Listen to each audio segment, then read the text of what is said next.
그로부터 2년 뒤에 파라오가 어떤 꿈을 꾸었습니다. 그는 꿈속에서 나일 강가에 서 있었습니다. 파라오는 강에서 살지고 아름다운 소 7마리가 올라오는 것을 보았습니다. 그 소들은 강가에서 풀을 뜯어 먹었습니다. 그 다음에 또 다른 소 7마리가 강에서 올라왔습니다. 그런데 그 소들은 야위고 못생겼습니다. 그 소들은 아름다운 소 7마리와 함께 강가에 서 있었습니다. 그런데 야위고 못생긴 소 7마리가 살지고 아름다운 소 7마리를 잡아먹었습니다. 바로 그때 파라오는 잠에서 깼습니다. 그리고 나서 파라오는 다시 잠들어 또 꿈을 꾸었습니다. 파라오는 꿈속에서 잘 자라고 토실토실한 이삭 7개가 한 가지에 난 것을 보았습니다. 그 다음에는 또 다른 7 이삭이 솟아나온 것이 보였는데 그 이삭들은 야윈데다가 동쪽에서 불어오는 바람 때문에 바싹 말라 있었습니다. 그 야윈 이삭들은 잘 자라고 토실토실한 이삭을 잡아먹었습니다. 바로 그때에 파라오가 또다시 잠에서 깼습니다. 깨어나 보니 모든 것이 꿈이었습니다. 이튿날 아침 파라오는 그 꿈 때문에 마음이 편치 못했습니다. 그래서 왕은 이집트의 마술사와 지혜로운 사람들을 다 불렀습니다. 파라오는 그들에게 꿈 이야기를 해주었습니다. 그러나 그 꿈이 어떤 꿈인가를 설명해 줄 수 있는 사람이 아무도 없었습니다. 그때 파라오에게 포도주를 바치는 신하가 말했습니다. 전에 제가 어떤 약속을 했던 일이 기억납니다. 그런데 그 일을 잊고 있었습니다. 파라오께서 저와 빵을 바치던 신하에게 화를 내셨던 때가 있었습니다. 그때 파라오께서는 저희를 경호대 대장의 감옥에 가두셨습니다. 그 감옥에서 우리 2사람은 같은 날 밤 각기 다른 꿈을 꾸었습니다. 그때 어떤 젊은 히브리 사람이 우리가 있던 감옥에 있었습니다. 그 사람은 경호대 대장의 종이었습니다. 그 사람에게 우리의 꿈 이야기를 해주었더니 그 사람은 우리의 꿈이 무슨 꿈인가를 설명해 주었습니다. 그런데 모든 일이 그 사람이 말한 그대로 되었습니다. 저는 제 옛날 자리를 되찾았고 빵을 바치던 신하는 장대에 달려 처형되었습니다. 네, 우리 가슴에 손을 얹고 우리 신앙 고백과 함께 말씀을 나누도록 하겠습니다. 제가 먼저 고백하겠습니다. 하나님은 나를 사랑하십니다.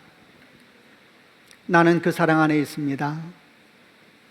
하나님은 오늘 나에게 말씀하실 것입니다. 그 말씀에 능력이 있습니다. 그 말씀에 생명이 있습니다. 나의 마음을 하나님께 열겠습니다. 나의 생각을 예수님께 집중하겠습니다. 들은 만큼 변합니다. 들은 만큼 행복해집니다. 오늘 우리가 나누려고 하는 말씀은 창세기 41장, 드디어 요셉이 애굽의 총리가 되는 아주 극적인 내용이 적혀 있는 말씀을 나누어 보려고 합니다. 이 부분은 창세기 40장하고 연결되는 부분이 많이 있어서 40장에 대한 말씀을 조금 기억하면서 시작해 보려고 합니다. 창세기 40장에서는 보디발의 아내를 범하려고 했다는 누명을 쓴 요셉이 왕의 죄수를 가두는 감옥에 갇히게 되는 장면이 기록되어 있습니다. 그런데 그 안에 갇혀 있는 동안에 바로 왕의 최측근이었던 술 맡은 관원장과 떡 굽는 관원장이 바로 왕에게 범죄하여 분노함을 받고 갇히게 되어서 만나게 되었습니다. 보디발은 요셉에게 이 2명의 관원장의 시중을 들게 했는데 어느 날 이 2명의 관원장이 꿈을 꾸게 되었는데 이 일로 말미암아 그들의 얼굴에 수심이 가득하게 되었고 요셉이 그들에게 묻습니다. 어찌하여 얼굴에 수심이 가득합니까? 이러면서 꿈에 대한 이야기를 듣고 그 꿈을 해몽해 주게 되었습니다. 요셉은 그 꿈을 해명하면서 술 맡은 관원장은 3일 안에 복권되어서 복직되어서 왕을 다시 섬기게 될 것이다 말해 주었고, 그리고 떡 맡은 관원장은 3일 안에 장대에 달려서 죽게 될 것이다 이렇게 말해 주었습니다. 이때 요셉은 복직될 술 맡은 관원자에게 부탁을 합니다. 나는 사실은 죄가 없습니다. 당신이 복직되었을 때에 나를 기억하고 은혜를 베풀어 주십시오. 이렇게 부탁을 했습니다. 요셉이 꿈을 해몽한 것처럼 과연 술 맡은 관원장이 사흘 안에 복직되어 왕의 측근으로 다시 가게 되었고, 떡 맡은 관원장은 장대에 매달려 죽게 됐습니다. 그러나 복직된 술 맡은 관원장은 곧 요셉을 잊어버렸습니다. 이것이 창세기 40장에 있는 내용들이었습니다. 그리고 그 이후로 만 2년의 세월이 지난 어느 날 바로 왕의 궁궐에서 한 사건이 생깁니다. 그것은 바로 왕이 꿈을 꾸면서 일어난 사건이었습니다. 창세기 41장에 이렇게 2년 뒤에 바로 왕이 꾸는 꿈과 함께 시작되는데, 그 내용이 어떻게 시작되는지 41장 1절부터 7절까지를 같이 한번 보겠습니다. 제가 먼저 1절 읽겠습니다. 그로부터 2년 뒤에 파라오가 어떤 꿈을 꾸었습니다. 그는 꿈속에서 나일 강가에 서 있었습니다. 2절, 파라오는 강에서 살찌고 아름다운 소 7마리가 올라오는 것을 보았습니다. 그 소들은 강가에서 풀을 뜯어 먹었습니다. 그 다음에 또 다른 소 7마리가 강에서 올라왔습니다. 그런데 그 소들은 야위고 못생겼습니다. 그 소들은 아름다운 소 7마리와 함께 강가에 서 있었습니다. 4절, 그런데 야위고 못생긴 소 7마리가 살찌고 아름다운 소 7마리를 잡아먹었습니다. 바로 그때 파라오는 잠에서 깼습니다. 그리고 나서 파라오는 다시 잠들어 또 꿈을 꾸었습니다. 파라오는 꿈속에서 잘 자라고 토실토실한 이삭 7개가 한 가지에 난 것을 보았습니다. 6절, 그 다음에는 또 다른 7 이삭이 솟아 나온 것이 있었는데 그 이삭들은 야윈데다가 동쪽에서 불어오는 바람 때문에 바싹 말라 있었습니다. 그 야윈 이삭들은 잘 자라고 토실토실한 이삭을 잡아먹었습니다. 바로 그때 파라오가 또다시 잠에서 깼습니다. 깨어나 보니 모든 것이 꿈이었습니다. 고대 사람들은 꿈에 대해서 특별한 의미를 부여하곤 했다고 합니다. 특별히 왕이 꾼 꿈은 신과의 특별한 관계에서 주어지는 일종의 신탁처럼 여겨지기도 했다는 겁니다. 바로 왕의 경우는 스스로를 신의 아들이라고 생각했기 때문에 그가 꾼 꿈은 아무래도 더 큰 신과의 만남 또는 신탁의 의미로 받아들일 수밖에 없었을 겁니다. 그런데 그런 바로 왕이 2번이나 연이어서 꿈을 꾸게 되었으니 이게 보통 일이 아닌 겁니다. 첫 번째 꿈의 배경은 나일강이었습니다. 아름답고 살찐 7마리의 암소가 나일 강변에서 갈대밭에서 풀을 뜯어먹고 있는 장면이 보였습니다. 그런데 갑자기 흉하고 마른 또 다른 7마리의 암소가 나타나더니 그들과 함께 강가에 서 있다가 야윈 7마리의 암소가 살찌고 아름다운 암소 7마리를 잡아먹어버리는 그런 장면이 보였습니다. 바로는 깜짝 놀라서 잠에서 깨어났습니다. 여러분, 나일강이 어떤 강입니까? 나일강은 곧 애굽을 상징한다고 말할 수 있는 특별한 강입니다. 나일강은 애굽의 젖줄이요, 애굽의 생명줄이었기 때문입니다. 그런데 이 나일 강변에서 일련의 모습들이 꿈에서 나타난 것이니까 아마도 바로 왕은 이 꿈의 내용이 분명 애굽과 관련된 그 무엇일 것이다 라는 것은 느꼈을 겁니다. 두 번째 꿈은 한 줄기에서 나온 토실토실하고 잘 여문 7개 이삭이 보였습니다. 근데 곧 이어서 바짝 마르고 동풍에 말라버린 다른 이삭 7개가 나타나더니 그 이삭들이 토실토실하고 잘 여문 7개 이삭을 삼켜버렸습니다. 다시 바로 왕은 깜짝 놀라면서 잠에서 깨어났습니다. 고대 근동에서 소 또는 갈대밭, 이삭과 같은 것은 식량을 상징하는 표현들입니다. 바로의 마음이 얼마나 복잡했겠습니까? 뭔가 지금 애굽에 대한 것이 보여지는 꿈 같기도 하고 또 식량과 관계된 것이니까 대단히 중요한 주제들입니다. 그런데 그 뜻을 이해할 수가 없는 이런 상황 가운데 빠지게 된 겁니다. 잠이 오지 않았겠지요. 그렇게 잠을 뒤채고 자지 못하다가 다음날 해가 뜨자마자 바로는 모든 신하들과 애굽의 점술가들, 지혜자들을 다 불러 모았습니다. 그리고 그들에게 2개의 꿈 얘기를 자세하게 설명해 주면서 묻습니다. 이 꿈이 무슨 뜻인가? 이렇게 물었지만은 그들 중에서 바로의 마음을 시원하게 대답해 주는 사람은 아무도 없었습니다. 이 말이 의미하는 것은 점술가들이나 지혜자들이 꿈에 대해서 아무런 해석도 못했다는 말이라기보다는 그들의 해석이 바로의 마음을 편하게 해주지 못했다는 의미일 것입니다. 우리가 지금 생각하기에 지금 우리가 나눈 내용만 보더라도 그 꿈이 애굽과 관련되어 있는 것이고 식량과 관계되어 있는 것이라면 뭔가 알 수 있을 것 같은 느낌도 드는데 왜 점술가들과 지혜자들은 꿈을 해석을 못했을까 하는 생각이 드는 분이 있을지도 모르겠습니다. 그러나 한번 생각해 보십시오. 이게 잘못 해석하게 되면 어떻게 가겠습니까? 애굽이 망하게 될 것이라는 해석으로 갈 수도 있는 꿈의 내용들이었습니다. 얼마나 두려운 일입니까? 누가 감히 그런 말 입에 올릴 수가 있겠습니까? 이런저런 생각으로 바로 왕도 그러하고 신하들의 마음도 너무 불안했을 것입니다. 말하자면 지금 신이 왕의 꿈을 통하여 신탁을 준 겁니다. 그런데 이에 대해서 들은 신하들 마음이 감히 생각할 수도 없고 생각해서는 안 되는 생각들이 그들 마음을 가득 채우고 있었던 것입니다. 그러므로 그야말로 왕궁은 말할 수 없는 큰 침묵과 어둠에 휩싸일 수밖에 없었을 것입니다. 이런 상황 가운데서 한 사람이 등장을 하는데 그는 왕의 술을 맡았던 관원장이었습니다. 그는 왕에게 이런 이야기를 하기 시작합니다. 창세기 41장 9절부터 13절 이 부분은 개역개정으로 같이 읽어보겠습니다. 제가 먼저 9절 읽겠습니다.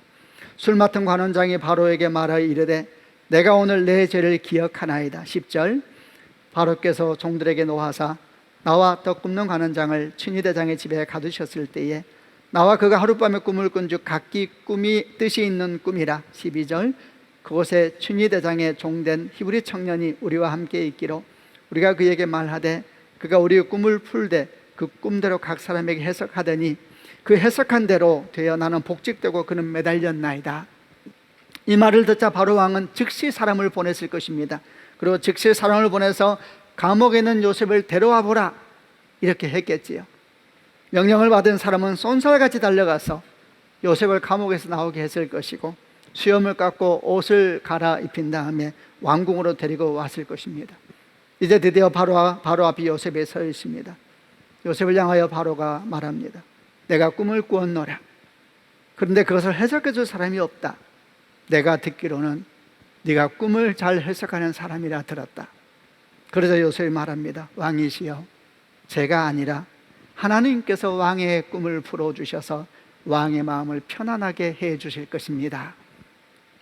그러자 바로 왕이 요셉에게 꿈을 설명하기 시작하는데 얼마나 자세하게 설명하는지 마치 지금 그 꿈을 보고 있듯이 자세하게 요셉에게 설명해 주었습니다. 그러자 요셉은 마치 그 일을 준비해온 사람인 것처럼 그 꿈을 듣자마자 그 앞에서 해석을 하기 시작합니다. 물론 그 자리에는 왕의 모든 신하들과 점술가들 그리고 모든 지혜자들이 함께 있었습니다. 그리고 그 가운데는 당연히 보디발도 함께 있었을 것입니다. 이들이 모두 지금 요셉을 주목하고 있는 이 장면을 한번 상상해 보시기를 바랍니다. 이들은 이 요셉을 주목하면서 무슨 생각을 하고 있겠습니까? 이런 생각을 하지 않았겠습니까? 과연 이 청년은 이 온 왕궁을 덮고 있는 어둠을 벗겨줄 수 있을 것인가? 과연 이 청년은 온 애국을 덮고 있는 이 두려움을 벗겨줄 수 있을 것인가? 이런 마음으로 그 청년을 바라보고 있지 않았겠습니까? 요셉이 말을 하기 시작합니다. 왕이시여, 두 개의 꿈은 같은 꿈입니다. 하나님께서 앞으로 일어날 일을 왕에게 미리 보여주신 것입니다. 좋은 소 7마리와 좋은 이삭 7개, 마르고 흉하게 생긴 7마리 소와 동쪽에서 불어온 뜨거운 바람에 바싹 마른 7 이삭, 그 7은 모두 7년을 말하는 것입니다. 왕이시여, 하나님께서 말씀하시는 것은 이것입니다. 애굽 온 땅에 7년의 큰 풍년이 있을 것입니다. 그러나 그 7년이 지나고 나면 큰 가뭄이 올 것인데 그 가뭄이 얼마나 극심한 것인지 앞에 있었던 풍년들은 아무도 기억하지 못할 것입니다. 왕께서 똑같은 꿈을 2번이나 꾸신 것은 하나님께서 이 일을 이루시기로 굳게 작정하시기 때문입니다. 하나님께서는 이 일을 속히 이루실 것입니다. 그러므로 왕이시여, 왕께서는 매우 지혜롭고 현명한 사람을 뽑으셔서 그 사람에게 애굽 땅을 다 맡기셔야 할 것입니다. 그리고 모든 애굽 땅 곳곳에 감독관들을 세우셔서 풍년에 나는 식물의 5분의 1을 거두게 하시고 그 곡물을 성마다 쌓아두어서 그 뒤에 다가올 7년의 가뭄에 대비하셔야 합니다. 그렇게 말하신다면 7년의 큰 가뭄이 있다 할지라도 왕의 백성들은 죽지 아니할 것입니다. 여러분, 요셉의 해석이 끝났을 때 바로 왕의 마음과 신하들의 마음이 어떠했을 것 같습니까? 또 그들이 모여있는 그 왕궁의 방, 그 방의 분위기는 또 어떠했을 것 같습니까? 죽음에서 살아난 자들의 얼굴 같지 않았을까요? 어둠과 두려움밖에 없는 캄캄한 공간에 환한 빛이 한 줄기 비추면서 시원한 바람이 불어오는 것 같은 그런 느낌은 아니었을까요? 지금 그들 앞에는 신의 뜻을 환히 밝혀주고 있는 한 특별한 사람이 서 있는 것과 같은 것이었습니다. 요셉은 정말 이때를 위해 신이 보낸 사람같이 서 있었습니다. 그는 왕의 꿈을 해석해 줄 뿐만 아니라 앞으로 어떻게 해야 될지에 대한 제안도 하고 있습니다. 인간적으로 보면 이 모습은 대단히 두렵고 놀라운 일이었습니다. 왜냐하면 고대 근동에서 왕이 묻지도 않았는데 왕에게 조언한다는 것은 상상할 수도 없는 일이었고, 잘못하면 한순간에 죽을 수도 있는 일이었기 때문입니다. 그러나 만약에 왕과 신하들 마음에 요셉이 신의 뜻을 밝히 전해주는 특별한 존재로 여겨졌다 그러면은 요셉의 제안은 무례한 것이 아니라 오히려 너무나 고마운 것입니다. 신의 은혜가 요셉을 통해 오는 것으로 느껴졌을기 아마 때문일 겁니다. 과연 요셉의 말을 들은 바로 왕과 신하들은 어떻게 반응했을까요? 성경은 말합니다. 모두가 크게 기뻐했다 그랬습니다. 바로 왕이 크게 기뻐하면서 신하들에게 이렇게 말을 하지 않습니까? 이와 같이 하나님의 영에 감동된 사람을 우리가 어디서 찾을 수 있겠는가? 지금 바로 왕의 말은 요셉이 신의 뜻을 밝히 알려주는 특별한 사람이라는 것을 선포하고 있는 것 같은 것입니다. 이렇게 말하고 난 뒤에 바로 왕은 고개를 돌려서 요셉에게 말을 합니다. 하나님께서 이 모든 것을 네게 보이셨으니 너와 같이 명철하고 지혜 있는 자가 어디 있겠느냐? 너는 내 집을 다스리라. 내 백성은 다 네 명령에 복종할 것이니 내가 너보다 높은 곳은 왕의 자리밖에 없을 것이다. 바로 왕은 출신성부도 불확실한 30세의 제수를 애굽의 모든 살림을 맡는 총리로 세우겠다고 말하고 있는 겁니다. 여러분, 어떻게 이런 일이 가능한 일이겠습니까? 그러나 만약 왕과 신하들의 마음에 요셉이 신의 뜻을 밝히 알려주는 특별한 존재라는 느낌이 들었다면 이런 왕의 제안은 이상한 것이 아니라 오히려 매우 지혜로운 제안을 하고 있는 것이 되는 겁니다. 오히려 그러하다면 왕과 신하들은 요셉이 그 제안을 거절할 것을 두려워해야 되는 것입니다. 왕은 자기 말을 속히 진행하려고 하는 듯이 자기 손가락에서 반지를 빼냈습니다. 그 반지는 왕의 도장이 찍혀있는 반지였습니다. 그 반지를 요셉의 손가락에 끼워주면서 선포하였습니다. 내가 너를 애굽 온 땅의 총리로 삼노라. 그리고 요셉에게 세마포 옷을 입혀주고 목에 금목걸이를 걸어주고 왕의 수레 다음으로 좋은 수레에 태웠습니다. 왕의 요셉의 신분이 한순간에 극적으로 변화되는 것을 설명하고 있는 말씀입니다. 그래서 모든 사람들이 이 요셉을 보고 요셉 앞에서 외쳤습니다. 무릎을 꿇어라. 이때 요셉의 나이가 30세였습니다. 성도 여러분, 이런 성경에 기록되는 극적인 흐름이 이해가 되십니까? 이런 흐름이 받아들여지십니까? 이것이 하나님의 은혜인 것입니다. 그리고 이후는 어떻게 되었습니까? 바로 왕은 요셉의 이름을 사브낫 바네아, 은밀한 것을 열어 보여주는 자라는 뜻입니다 라고 이름을 짓고 온의 제사장인 딸 아스낫, 온의 제사장은 이방 제사장입니다. 그 딸 아스낫이라는 뜻은 낮 신에게 속한 자, 태양신에게 속한 자라는 이름을 가진 아주 이방적인 이름이죠. 그 딸과 결혼하게 합니다. 이것은 바로 왕이 명령하여서 결혼을 하게 한 것이지요. 왜 이렇게 했을까요? 온의 제사장은 당시 가장 영향력 있는 가문 중에 하나였을 것으로 봅니다. 말하자면 지금 바로 왕은 요셉의 신분을 그에 맞게 변화시키는 일을 한 것입니다. 그러나 요셉은 변화되지 않았습니다.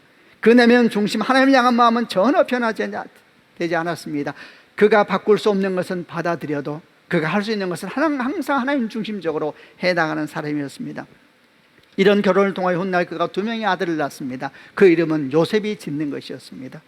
그 이름은 므낫세와 에브라임이라고 짓습니다. 므낫세는 하나님이 나의 모든 고난과 내 아버지 집의 모든 일을 잊게 하셨다라는 뜻이고, 에브라임은 하나님이 나로 나의 수고한 땅에서 창성하게 하셨다라는 믿음의 고백이 이들의 이름에 담겨 있는 것입니다.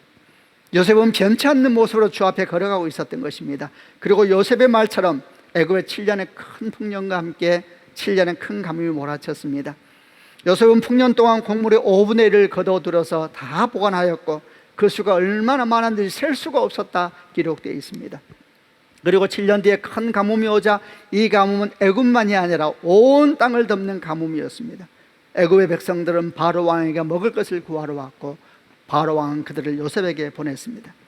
애굽 백성만 아닙니다. 온 나라의 백성들이 요셉에게 몰려들기 시작했습니다. 애굽에 먹을 식량이 있다는 것과 그 일을 주관하는 자가 요셉이라는 것을 알았기 때문입니다. 그리고 곧 머지않아 그들 가운데는 요셉의 가족들도 등장하게 될 것입니다. 여러분, 이렇게 창세기 41장이 끝나는 것입니다. 정말 하나님의 사건이 다른 것도 아니라 바로의 왕궁 한가운데서 휘몰아치고 있는 이 사건을 바라보면서 여러분은 어떤 생각이 드십니까? 이것은 결코 신화가 아닙니다. 하나님의 계시적인 사건이고 오늘 또한 동일하게 일하시는 주님을 우리 가운데 보여주시는 하나님의 사건인 겁니다. 이 창세기 41장을 통하여 두 가지만 묵상을 나눠보려고 합니다. 첫 번째 묵상은 마침내 하나님의 시간이 왔다라는 것입니다. 여러분, 마침내 하나님의 시간이 온 것입니다. 17살의 애굽의 종으로 팔려와서 지난 13년 동안 얼마나 많은 일들이 있었습니까? 그러나 요셉은 그 모든 시간을 믿음으로 신실함으로 지나왔습니다. 사랑받는 아들의 자리에서 하루아침에 인격으로 대우받지 못하는 종의 자리로 전락했을 때에도 하나님과 사람들 앞에 신실하려 했다는 이유 하나로 수치스러운 죄명을 쓰고 감옥에 갇히게 되었을 때에도 마침내 모든 사람의 기억에서 잊혀져 버리는 2년의 어둠의 시간을 보내야 됐을 때에도 그는 신실했습니다. 그 모든 시간을 그는 불평과 불만과 탓하는 마음으로 인생을 쌓아가지 않았고 어떤 상황에서나 모든 사람을 향해 신실하게 변치 않는 모습으로 자신을 지켜갔습니다. 그리고 마침내 그의 인생에 하나님의 시간이 온 것입니다. 여러분, 하나님의 시간은 반드시 옵니다. 그리고 하나님의 시간이 오는 데에는 아무도 막을 수가 없는 것입니다. 이 하나님의 사건이 일어나는 말씀을 쭉 보게 되면 많은 사람들이 등장을 합니다. 그들은 하나같이 대단한 사람들입니다. 그들은 하나같이 세상에서 엄청난 사람들입니다. 그러나 사실 그들은 하나님의 시간이 오게 하고 하나님의 사건이 일어나게 하는데 작은 조연일 뿐이었습니다. 사실 그들은 자기가 겪고 있는 일이 무엇인지도 모르면서도 어느 순간 이미 하나님의 사건 가운데 들어가 있었던 것입니다. 요셉이 갇혀있던 감옥에 들어왔던 두 명의 관원장을 생각해 보시기를 바랍니다. 그들이 어느 날 꿈을 꿉니다. 근데 이 꿈이 불안한 것입니다. 이 꿈을 잊을 수가 없는 겁니다. 그래서 얼굴이 근심으로 가득 찼다 그랬습니다. 이들은 불안함에 잠을 이루지 못하면서 계속 물었을 것입니다. 도대체 이게 무슨 꿈인가? 그로부터 2년 뒤에 아주 비슷한 일이 이제 바로 왕궁에서 일어납니다. 바로가 꿈을 꿉니다. 이때도 마찬가지였습니다. 바로는 꿈을 꾸고 그 꿈을 잊을 수가 없었습니다. 너무나 선명하였습니다. 그리고 그 꿈은 너무나 불안한 마음으로 그의 인생을 덮어왔습니다. 그도 끝없이 물었습니다. 도대체 이 꿈들이 무엇을 의미하는가? 이 꿈의 문제를 풀지 아니하면 살 수가 없는 것 같은 이런 상황과 이들이 놓여진 것입니다. 여러분, 이 모습을 생각해 보시길 바랍니다. 원래 꿈이라는 것이 그렇게 선명하게 기억되는 것입니까? 시간이 지나고 바쁜 일상을 살다 오면 잊혀지고 또 흐려져 가는 것이 꿈이 아닙니까? 고대 사회가 아무리 꿈에 특별한 의미를 두었다 하더라도 사람 사는 것은 다 비슷한 것이 아니겠습니까? 그런데 이들이 꾼 꿈은 그들의 기억에서 잊혀지지가 않는 것입니다. 잊혀지는 건 고사하고 시간이 지나면서 더 분명해지고 더 선명해지기 시작했습니다. 그것만이 아니라 이 꿈이 그들을 지배하기 시작합니다. 이상한 불안감, 설명할 수 없는 느낌, 살 수가 없는 것 같은 거. 모든 일의 최우선순위는 이 꿈이 무엇인가에 대해서 알아야 된다. 모든 일의 최우선순위가 이 꿈이 되어버릴 수밖에 없는 상황 가운데 이들은 몰려가고 있었습니다. 이것이 하나님의 역사입니다. 주님이 일하시면 아무도 막을 수가 없는 것입니다. 하나님께서 이들에게 꿈을 꾸게 하시고 그 꿈을 잊을 수도 지울 수도 없게 하시고 그 꿈으로 그들을 덮어버린 것입니다. 요점은 이겁니다. 하나님의 시간이 반드시 온다는 겁니다. 그리고 그 시간 아무도 먹지 못합니다. 모든 사람은 그가 누구이든 결국은 하나님의 시간이 오게 하는데 다 작은 조연일 뿐입니다. 역사의 주관자는 하나님이십니다. 보디발도 아니고 두 관원장도 아니고 바로 왕도 아닌 것입니다. 그들은 잠시 반짝이다 사라지는 불태와 같은 존재에 불과한 것입니다. 역사의 주관자는 하나님이십니다. 그분께서 일하시는 것입니다. 구약의 선지자 중에 하박국 선지자라는 분이 있습니다. 그는 남유다가 급속도로 쇠퇴해 갈 때, 남유다의 멸망이 30년밖에 남지 않았을 때 하나님의 말씀을 전했던 선지자였습니다. 그는 하나님의 말씀이 땅에 떨어지고 불의가 온 땅에 가득한 걸 보면서 하나님께 부르짖었습니다. 하나님 도대체 무엇을 하십니까? 하나님 도대체 어디에 계시는 것입니까? 왜 악인이 형통하고 의인이 고난을 당합니까? 도대체 어디에 계십니까? 무엇을 하고 계시는 것입니까? 그는 하나님 앞에 부르짖었습니다. 그때 하나님께서 하박국 선지에게 또 그렇게 부르짖는 우리에게 이렇게 말씀하여 주셨습니다. 하박국 2장 2절부터 3절을 2절과 3절을 개역개정으로 읽어보려고 합니다. 제가 먼저 2장 2절 읽겠습니다. 여호와께서 내게 대답하여 이르시되 너는 이 묵시를 기록하여 판에 명백히 새기되 달려가면서 읽을 수 있게 하라. 3절 이 묵시는 정한 때가 있나니 그 종말이 속히 이르겠고 결코 거짓되지 아니하리라. 비록 더딜지라도 기다리라. 지체되지 않고 반드시 응하리라. 너는 이 묵시를 기록하여 판에 명백히 새기라. 달려가면서 읽을 수 있게 하라. 모두가 볼 수 있게 하라. 이 말씀이 아니겠습니까? 이 묵시는 정한 때가 있나니 그 종말이 속히 이르겠고 결코 거짓되지 아니할 것이다. 비록 더딜지라도 기다리라. 지체되지 않고 반드시 응하리라. 하나님 시간이 반드시 온다라고 말씀하고 있는 겁니다. 하나님 도대체 어디 계십니까? 부르짖는 하박국 선지에게 내가 반드시 일한다, 내가 반드시 온다, 이렇게 말씀하고 있는 겁니다. 그리고 바로 그 뒤에 바로 이어서 하박국서의 핵심 말씀이 등장합니다. 하박국 2장 4절 말씀, 의인은 그의 믿음으로 말미암아 살게 될 것이다. 의인은 그의 믿음으로 말미암아 살리라. 하나님의 시간은 반드시 온다. 바로 이 믿음이 의인이 오늘을 살아가는 힘이요, 의인이 오늘을 살아가는 능력이 된다는 말이지 않습니까? 의인은 그 믿음으로 말미암아 살리라. 성도 여러분, 하나님의 시간이 있고 우리의 시간이 있습니다. 물론 모든 시간은 근본적으로 하나님의 시간입니다. 그러나 하나님께서 그 하나님의 시간 가운데 일부를 우리에게 관리하도록 내어주셨는데 그것이 우리 인생이고 삶입니다. 우리는 우리에게 맡기신 그 시간 동안에 책임 있는 관리자가 되어야 합니다. 요셉이 정말 그런 사람이었습니다. 그런 많은 슬픔과 어둠의 시간을 지나야 했습니다. 그러나 그 모든 시간, 그 시간조차도 하나님께서 자기에게 맡기신 시간임을 알기에 그는 신실함으로 그 시간을 주 앞에 서 있었습니다. 바로 그랬기에 어느 날 그의 삶에 하나님의 시간이 다가왔을 때 그는 하나님의 역사에 위대한 동력자로 역사 가운데 등장할 수가 있었던 것입니다. 주님께서 마태복음 25장에서 슬기로운 5처녀의 비유에 대해서 말씀하신 일이 있었습니다.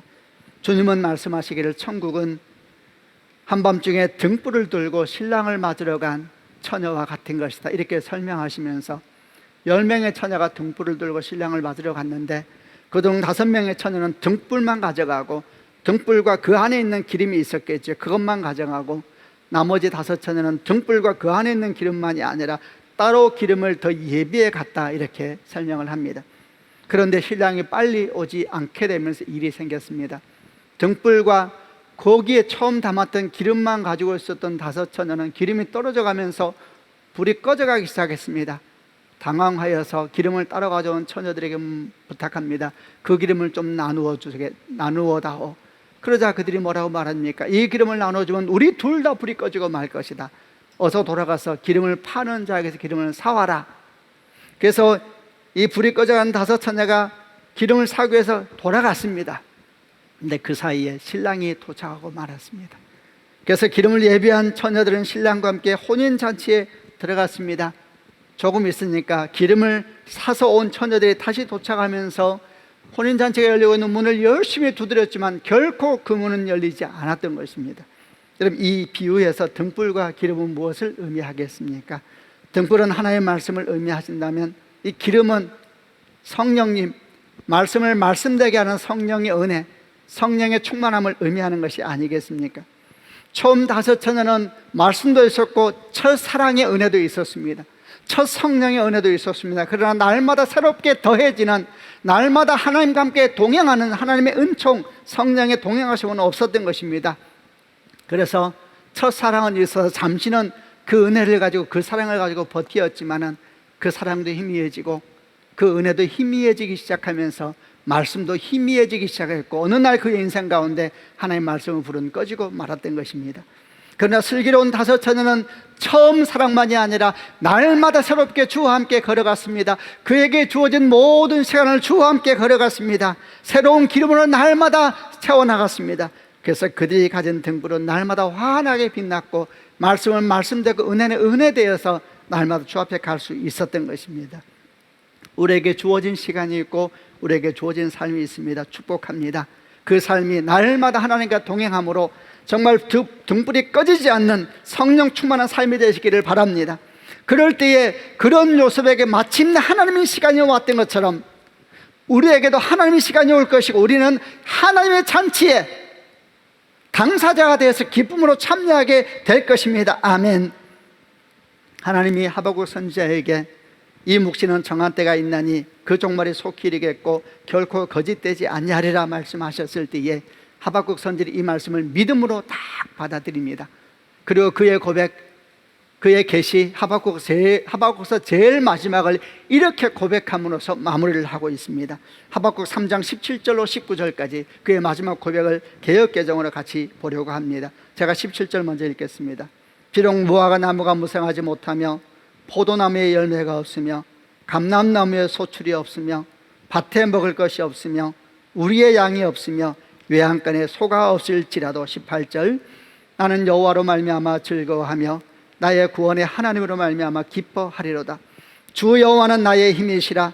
나의 발을 사슴과 같게 하사 나를 나의 높은 곳으로 다니게 하시리로다. 아멘. 하나님의 시간이 온다, 반드시 온다.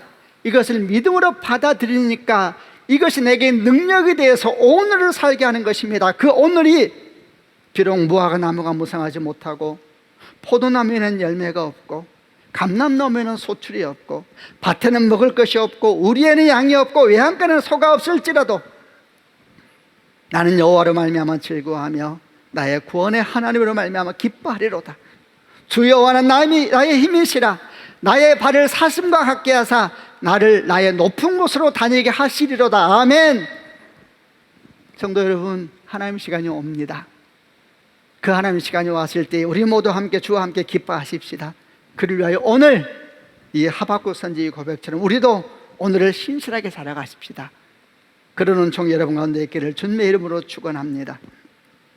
또 한 가지 창세기 41장에 주는 두 번째 교훈은 하나님의 역사가 우리 가운데 임할 때 그 역사는 모두를 기쁘게 하며 모든 것을 회복시킨다라는 것입니다. 하나님의 역사가 우리 가운데 임할 때는 모두를 기쁘게 하고 모든 것을 회복시킵니다. 바로의 왕궁에서 일어나고 있는 일련의 하나님의 사건을 바라보면서 여러분도 아마 저도 동일한 한 가지 질문을 하게 될 것입니다. 그것은 보디발에 대한 질문입니다. 보디발은 어디에 있는가? 보디발은 이런 상황 가운데서 어떤 역할을 하고 있는가 질문할 수밖에 없습니다. 왜냐하면 요셉이 누굽니까? 요셉은 보디발의 아내를 성추행하려다가 감옥에 갇힌 종이었습니다. 그런데 그런 종이 하루아침에 갑자기 꿈을 잘 해석했다는 이유 하나로 바로 왕에 의해서 애굽의 총리로 세워지려고 하고 있는 겁니다. 만약에 보디발이 이런 상황을 알았다면 어떻게 행동해야 되겠습니까? 나서서 온 힘을 다해서 막아야 되는 것이 아니겠습니까? 이제 성경 어디를 보아도 보디발의 이름이 나오지가 않습니다. 보디발은 여기에서 소외되어 있는 것이겠습니까? 그렇지 않습니다. 조금만 바라보면 그의 이름은 나오지 않지만 이 하나님의 사건 곳곳에서 그 흔적이 보이기 시작할 겁니다. 바로가 꿈을 해석하지 못하여서 꿈을 풀어달라고 지혜자들과 모든 점수자들을 불러 모았을 때 아무도 대답하지 못할 그때에 한 사람이 바로 왕 앞에 나타나서 술 맡은 관원장이었죠. 요셉에 대한 이야기를 하기 시작했습니다. 그러자 바로 왕이 그 이야기를 듣고 사람을 보내서 요셉을 어서 데려오라 명령했습니다. 자, 여러분, 누구를 보냈겠습니까? 왕의 제수를 가두는 감옥의 책임자는 친위대장 보디발이었습니다. 당연히 바로 왕은 보디발에게 명령하였을 것이고 보디발은 뛰쳐나가서 그의 군사들과 함께 요셉에게 가서 감옥에서 나오게 하고 수염을 깎게 하고 옷을 갈아입게 해서 바로 왕에게 데려왔을 것입니다. 그런데 왜 이때 보디발은 바로에게 요셉에 큰 문제가 있는 사람이라는 걸 말하지 않았을까요? 꿈만 해석해 주면 되는 것이니까 굳이 그런 말 할 필요가 없었지 않았겠느냐. 혹시 그렇게 생각한다면 그렇다면 꿈을 해석하고 난 뒤에 바로 왕이 그를 애굽의 총리로 삼겠다고 나설 때 애굽의 총리는 보디발보다 높은 지위였습니다. 자기 아내를 범한 그 사람이 자기보다 높은 자기를 지휘하는 총리 자리에 올라가는 그런 상황이 펼쳐지고 있을 때 이거는 절대 막아야 되는 것이 아니겠습니까? 그런데 성경은 오히려 보디발의 그 반대의 모습을 보여주고 있다는 것을 우리에게 알려줍니다. 창세기 41장 37절부터 38절 말씀을 같이 보겠습니다. 제가 37절 보겠습니다. 요셉의 말은 파라오가 듣기에 매우 훌륭한 의견이었습니다. 파라오의 모든 신하들도 같은 생각이었습니다. 38절. 그래서 파라오는 신하들에게 요셉보다 이 일을 더 잘할 사람이 어디에 있겠느냐, 이 사람에게는 정말로 하나님의 영이 있도다 하고 말했습니다. 요셉이 꿈을 해석하고 난 다음에 파라오가 한 행동에 대한 기록입니다. 근데 37절에 보니까 요셉의 말을 파라오가 굉장히 훌륭하게 들었다 그랬습니다. 근데 뒤에 뭐라고 덧붙여져 있습니까? 파라오의 모든 신하들도 같은 생각이었다, 이렇게 기록되어 있습니다. 파라오가 신하들에게 묻습니다. 요셉처럼 하나님의 영으로 충만한 사람이 어디 있겠느냐? 질문이기도 하고 선포이기도 한 것이겠죠. 이 사람에게 정말 하나님의 영이 있도다, 이렇게 말함으로 말미암아 왕의 신하들에게 이 사람을 존귀 여기고 있는 그런 상황이 펼쳐지고 있습니다. 그리고 이 모든 내용은 모든 신하들이 듣고 있었고 당연히 왕의 친위대장이었던 보디발도 듣고 있었을 것입니다. 그가 2년 사이에 친위대장의 자리에서 해임될 일은 결코 없었던 이유가, 그렇다면 왕의 죄수를 가두는 감옥도 그의 집에 없었겠지요. 그 중에 보디발도 있었던 것이 분명합니다. 여러분, 바로 왕은 보디발에게 요셉에 대해서 묻지 않았을까요? 꿈을 행하기 위해서 불렀을 때는 정신없어서 묻지 않았을 수도 있겠지만, 꿈을 해몽하고 난 뒤 그를 애굽 총리로 세우려 할 때에는 보디발에게 묻지 않았을까요? 왜 그는 왕의 죄수를 가두는 감옥에 갇히게 되었느냐? 묻지 않았을까요? 게다가 그는 히브리 사람으로서 종이었습니다.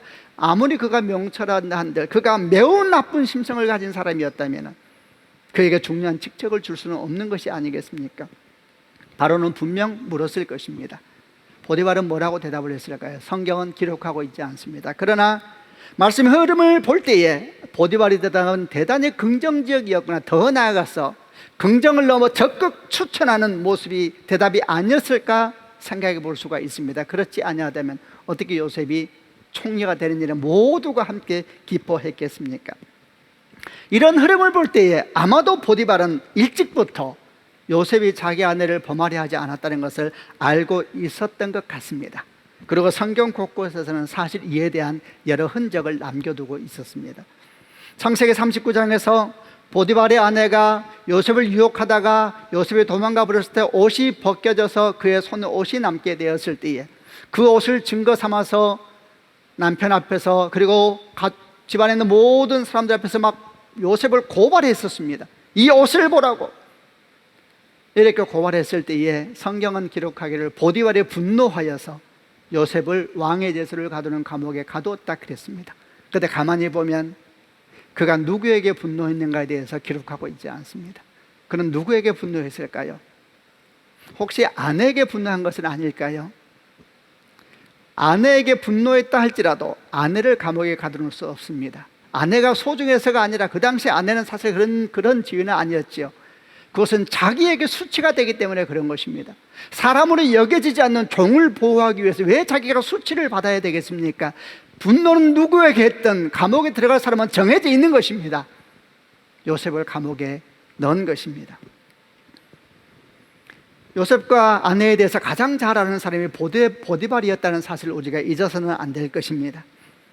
또 한 가지 성경에서 나오는 흔적은 뭐냐 하면 보디발이 왕의 죄수를 가두는 곳에 요셉을 가두었다는 사실과 그곳의 간수장이 요셉을 좋게 여겨서 감옥의 모든 일을 맡겠다는 사실, 그리고 나중에는 보디발이 바로의 채찍근이었던 2명의 관원장을 섬기는 일에 요셉을 세웠다는 사실이 아주 특이하다는 사실 때문입니다. 어떤 사람은 왕의 죄수를 가두는 감옥이었기 때문에 일반 감옥에 비해서 훨씬 험하고 어려웠을 것이다 이렇게 말하지만, 또 어떤 사람은 아니다, 왕의 죄수를 가두는 감옥이었기 때문에 훨씬 상황이 좋았을 것이다 이렇게 의견을 말하는 사람들도 있습니다. 저는 후자 쪽에 좀 더 마음이 기울어집니다. 왜냐하면 술 맡은 관원장의 사건에서 볼 수 있는 것처럼 그곳에 있었던 적지 않은 왕의 죄수들은 복직되어서 다시 왕의 측근으로 돌아가는 경우가 많았을 것입니다.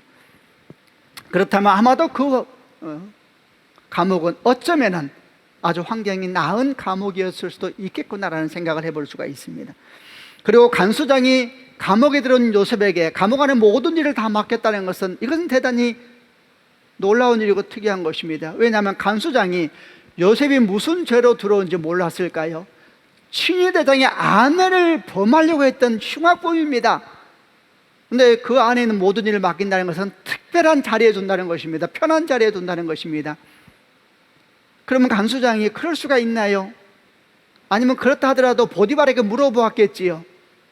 그런데 어떤 막힘도 없이 그는 감옥 안에 모든 일을 다 맡는 자리에 서게 됐습니다. 나중에 2명의 간원장을 섬기는 일도 굉장히 민감한 일이라 그랬습니다. 보디발은 신뢰할 만한 사람에게 일을 맡겨야 됐습니다. 그때 보디발은 요셉을 택했던 것입니다. 이런 모든 흔적들은 무엇을 우리에게 말하고 있는 것일까요? 게다가 오늘 본문에 이르러서는 분명 보디발은 바로 왕에게 요셉에 대해서 긍정적으로 답을 한 것처럼 보이는 이런 흔적까지 보게 되었을 때에 우리는 말할 수가 있습니다. 맞습니다. 어쩌면 보디발은 요셉의 무죄를 일찍이 알았을 것입니다. 근데 왜 그럼에도 불구하고 감옥에 넣고 나오지 않게 한 것인가? 그것은 자기 수치에 대한 것입니다. 이런 모든 사실들이 밝게 드러나서 그를 나오게 하는 순간 그 수치는 자기한테 오는 것입니다. 왜 사람으로 여겨지지 않는 종 하나 때문에 자기가 수치를 짊어져야 됩니까?